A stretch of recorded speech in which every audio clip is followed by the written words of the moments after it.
Argaa kunoo akka kanatti qopheeffadhe nama eebbisuun deemaa. Waan hin qopheeffadhe mee ilaalaa.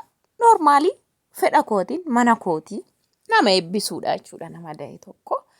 Asitti kenneettoo baaldii ishii haayaa sanatti hin qopheesse. Asitti biddeena immoo biddeena tolfadhee iddoo kana naqadhee na barbaachisa amman jedhu jechuudha. Biddeena kunoo akkanatti naqadhe jechuudha. Amma inni gaa jedhee tilmaammadhe jechuudha.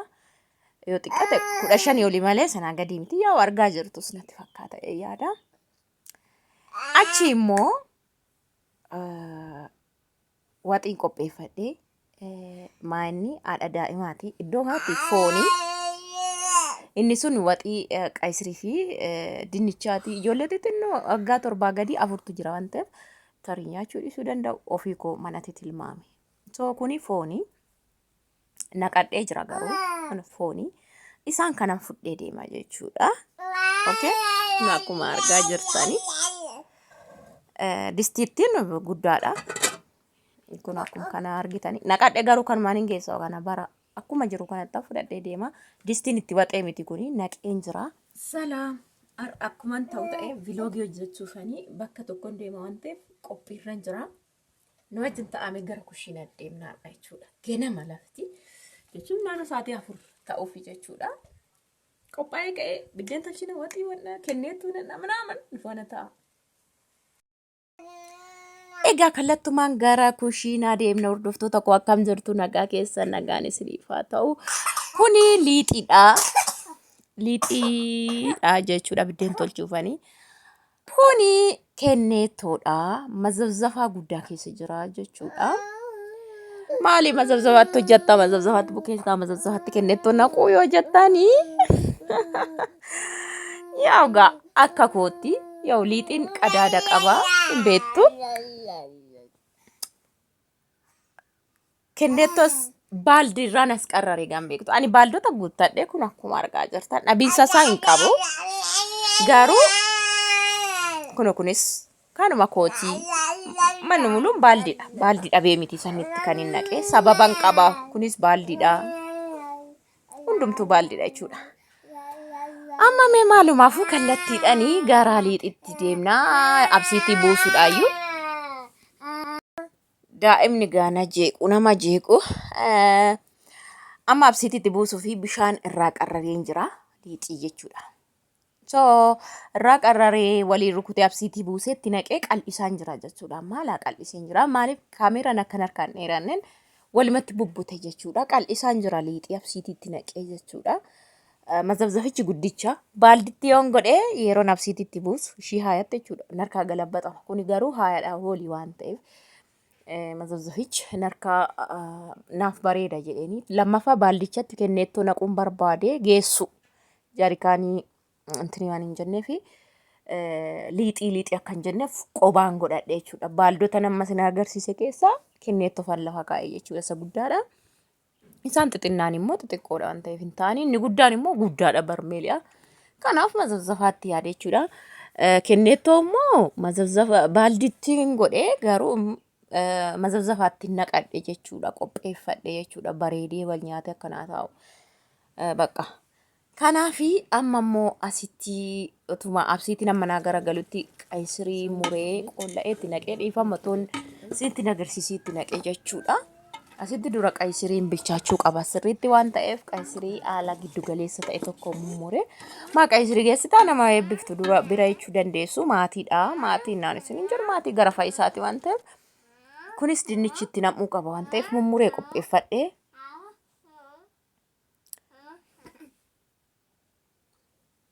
Mummuree qopheeffadhe iddoo kanatti otumaan isa waxu otumaan isa jedhu gara biddeenatti ce'ee jira jechuudha. Biddeen akkan jalqabeeni yaa ugaa haadha daa'imaa waan hin ta'eef kaameeraa qaxxi godheen innaan jalqabe innaan saaqe innaan buusu jechuu hin dandeenye iddoo lamaan godhadhe gundoo asirratti tolcheetani gara kanatti dabarsee jechuudha. Biddeen 5 lakkaa'in achi dabarfadha amma biddeen 15 yookiin 20 naa ta'utti jechuudha. Isa kaan irratti immoo dhumarratti ofii koofan itti tolfadha jechuudha. Akkuma argaa jirtan gaa sharasharaan jira. Iddoo kanaan ga'ee liixiidha. Yaa baay'ee tolchaan jira waan ta'eef akka kanattiin isiniin jedha. Na wajjin ta'amee nu hordofaa yaadaaf gaafii qabdan nu gaafadha. Isiniin jechuu barbaada.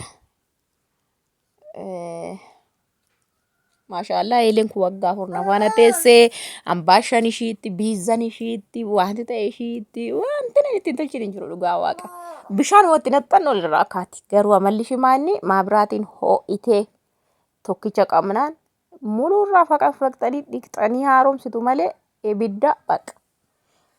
Si'a tokko ho'e taanan jechuudha. Kanaaf eeggattanii bareechitanii jennaan sobdellee hin qabdu jechuudha. Baqatti naxxuurraa guuruu qofa. Kanaaf akka kanatti biddeena tolchaan jira jechuudha. Haaluma argaa jirtanii achumatti waxii sosochoosaa jechaan jira. Oolmaa kooti gaayyoo. Egaa akkuma fedha koottan nama eebbisa dhugaa dubbachuuf kallattiin tokkoon daabboo bichaa mana namaa geessu yookiin uffata bichaa mana namaa geessu hin dhaquani jechuudha gizee baay'ee. Amala gaa maal goona amala. Amma biddeenatti naqachuufanii asumaan na laalaa namni na laalee harkina illata jedhadha namni. Ani dhimma ishiin qabu biddeena naan itti naqu yaada sittiin kennu narkaa isin badu dhugaa of jajuuf miti narkaan badu ani biddeen. Waan tokko jechuudha. Isa dhugaa dubbachuuf of jajuuf miti. So guutu malees beekee hir'iseen naqu manam nagar jechuudha. Wanuma inni tokkoon qabu guddaa keessatti akka kanatti shara numa faana ta'aa isiniin jedha. Maaliif amala koo keessatti ergaan galee iddoo baay'eedhaan dhagaa waamichaa yaa warrumaan num tokkoon viidiyoo waraabaa maleedha. Iddoon carqii geessanis jira, iddoon daabboo geessanis jira, iddoon bakka jira. Amma garuu ani carqii qofaan namni nama eebbisa hin jiru. Amma mana amma dhaqaa jirru gaafa deessu nuti jechuudha dhugaa dubbachuuf of jajuu otoo hin taane uffata geessinee dhandheera yaa cimmaaqii faana ani muuqii danfisee geessira isa dhugaa dubbachuuf jechuudha. Dursa jechuudha muuqii geessira juusii faana uffata faana geessinee dhandhe jechuudha. Uffata baay'ee bareedu tokko faana amma immoo erga deesse ji'a geessetti waan ta'eef gara nyaata geessuudhaan jechuudha.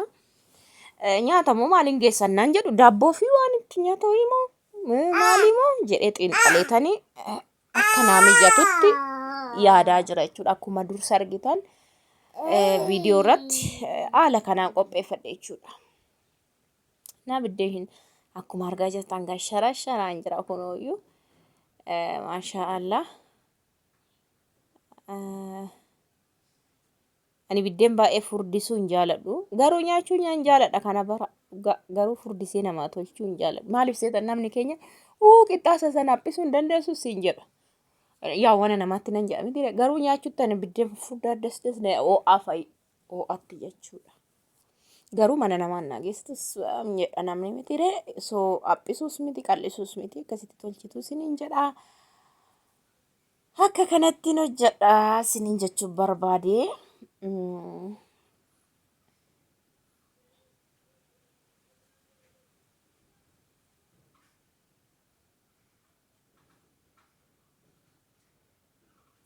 በነገራችን ላይ አኩማ ቤካሙ ጋር አኩማን isiniin jedhe ኢትዮጵያ keessa baay'een ulfaata wanti hundumtuuyyuu iddoo kanatti foon muree jira jechuudha. Foon baay'ee bareedu tokko kichuu wayiti ishiin dhugaa dubbachuu fi kutuf godhee muree yaa bitame hin qalamne ishii bara sakanaani wanti qalloo qalamuuf hin jiru ishii hin bitame suuqiidha eenyudha. 1600 ነው ኪሎ እግዚአብሔርን ነው የምላችሁ። ሁንዱማ raawwadhe xumuree biddeen koo asitti qopheesse kenneetoo koo asitti qopheesse asti waxii diimaa kan koo qopheesse kunoo kan hin duraan qaysirii dinnicha muree allichaachuudha daa'imaaf baay'ee mijataadha. Asti waxii diimaa qopheesse isaan duraan foon muraa ture maal jechaa ture. Kanan fudhee dhaqaa jechuudha. Maal jettu isin? Nama tokko kana fudhadhee waan dhaqee waan nama barsiisu qaba. Kunoo kana fakkaata foonichisi. kana fakkaata maali jettu barbareen shi baay'ee diimaadha kan manaati kaameeraadhaaf waan adiin fakkaatu malee intiniidha. Akka kanatti fudhee maali yoo dinnichaaf kaa'ee shirii waxuu baattee hojjettaniif maaliif anamatu yaade bukkeetti an diimaa bichaa fudhee deemuu nan danda'a garuu daa'imti xixiqqoon sun tarii yoo barbaree nyaachuu hin dandeenye geessineen dharra waan ta'eef isa jedhu yaadeen biratti kana godhe fedha kootiin jechuudha. Kunoo kana tokkodha. Waxiin kun hin xiqqataare amma nagaa adistichi kan waxii diimaa kenneetton immoo kunoo as jira. Yeroo as qarraru yookiin as xallaluun harka boora'uudhaan ani dhiisee ittan guutaa baalleetti jechuudha. Asitti kunoo biddeen akkuma argitan gaa naannoo 15 wayii ni taatii otoon tolchuu maabiraatiin narratti badee biddeen 16 bahe jechuudha. Kan biraa jira garuu dursan waan inni irraa fuudheef nan mararree biddeen 16 asirra kaa'ee jechuudha dhugaa dubbachuu fi yoo isinitti mul'ata yaada. Achi booddee biddeen 16 muraadhaan yoo ta'e nama 24 gaggeessaa chaw bakka. Akka kanatti qopheeffadheen isiniin jedha yaadaaf gaafii qabdan naa barreessaa. Isiniin jechuu barbaada isiniin jedha buloota koo dhugaa dubbachuu fi bakka das nama jedha garuu nama dhaxxanii ilaalu minaamina dhiyoo kanas kaameeraan waraabne yani dhiyoos nama eebbisnee turre ji'a darbee keessa jechuudha.